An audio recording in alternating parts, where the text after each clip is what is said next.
Shalom jemaat yang terkasih di dalam Tuhan. Judul renungan kita hari ini adalah Mengasihi seperti Yesus. Bagian firman Tuhan yang akan melandasi renungan kita bersama terambil dari Matius pasal 22 ayat 39, terjemahan baru kedua yang berbunyi demikian. Perintah yang kedua yang sama dengan itu ialah, kasihilah sesamamu manusia seperti dirimu sendiri. Bapak Ibu Saudara-saudari yang terkasih di dalam Tuhan, sepanjang minggu ini kita telah mendengar renungan tentang pertemanan atau persahabatan, serta peran dan tanggung jawab kita dalam relasi yang Tuhan berikan kepada kita. Oleh sebab itu, sebelum kita lebih jauh menjalankan peran kita sebagai seorang teman atau sahabat, kita perlu belajar bagaimana memahami dan menghargai relasi tersebut. Dan salah satunya adalah melalui bahasa kasih. Mengapa sebagai orang percaya kita perlu memahami dan menghargai relasi kita? Sebab Tuhan kita, Yesus Kristus, menunjukkannya di dalam kehidupannya di dunia ini.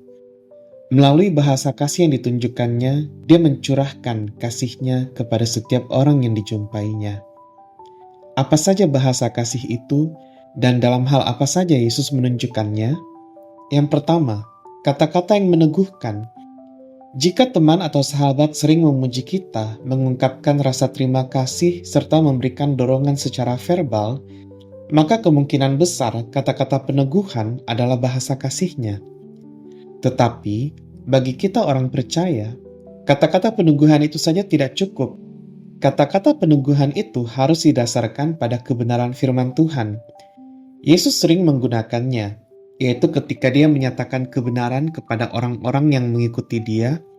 Yesus banyak juga mengajarkan kebenaran dan meneguhkan mereka dalam kebenaran itu sendiri.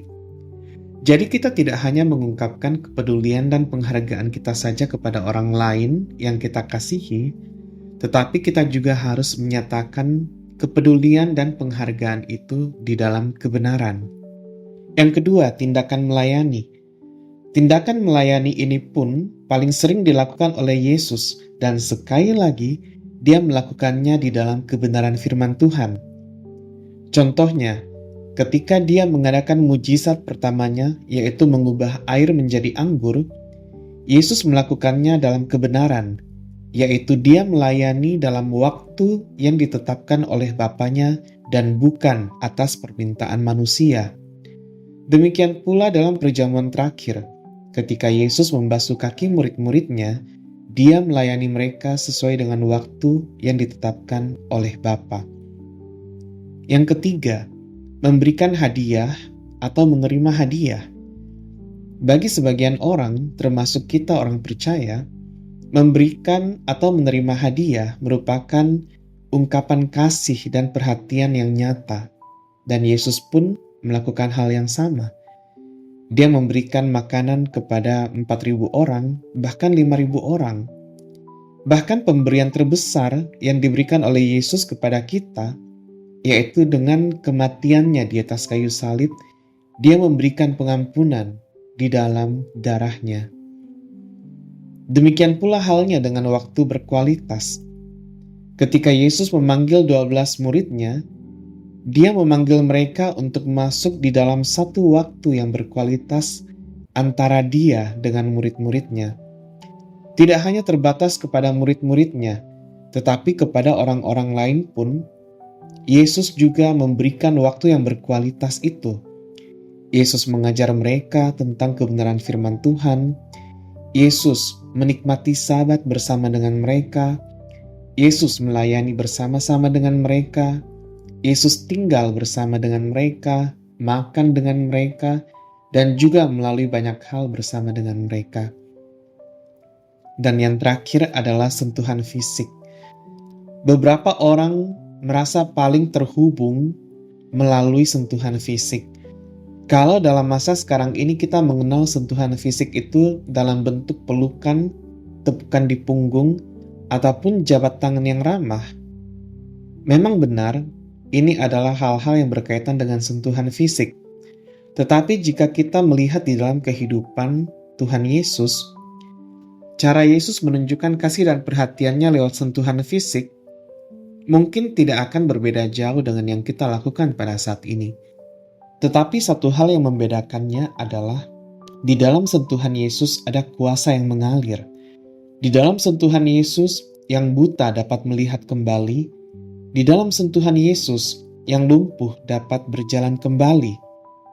Di dalam sentuhan Yesus, anak-anak mendapatkan berkat. Mungkin kita akan menemukan bahasa-bahasa kasih yang lain selain kelima bahasa kasih yang disebutkan tadi. Tetapi apapun bahasa kasih yang kita temukan di dalam pertemanan atau persahabatan kita harus melakukannya di dalam kebenaran firman Tuhan. Sebab Yesus menunjukkan kasih-Nya dalam kebenaran firman Tuhan dan tidak ada tipu daya di dalamnya. Pertanyaan untuk kita renungkan bersama, apakah kita sudah mengasihi teman, sahabat, pacar, atau pasangan kita sebagaimana ia merasa dikasihi? Seberapa jauh kebenaran yang ada di dalam cara kita mengasihi mereka? Mari kita berdoa. Allah Bapa yang Maha Kasih, Engkau telah menunjukkan kasih-Mu kepada kami dengan memberikan putra tunggal-Mu bagi kami. Engkau telah menjadi sahabat bagi kami, bahkan pada waktu kami tidak layak disebut sebagai sahabat, tetapi Engkau tetap beranugerah dalam hidup kami. Demikian pula yang ditunjukkan oleh Yesus Putra-Mu. Oleh sebab itu beri kami kasih-Mu, agar kami dapat mengasihi sesama kami, bahkan musuh kami dapat kasihi dengan sempurna, sebagaimana Engkau mengasihi kami pada waktu kami masih menjadi seteru-Mu. Amin. Demikianlah renungan kita bersama pada hari ini. Kiranya kita boleh terus bertumbuh setiap hari di dalam Tuhan. Amin.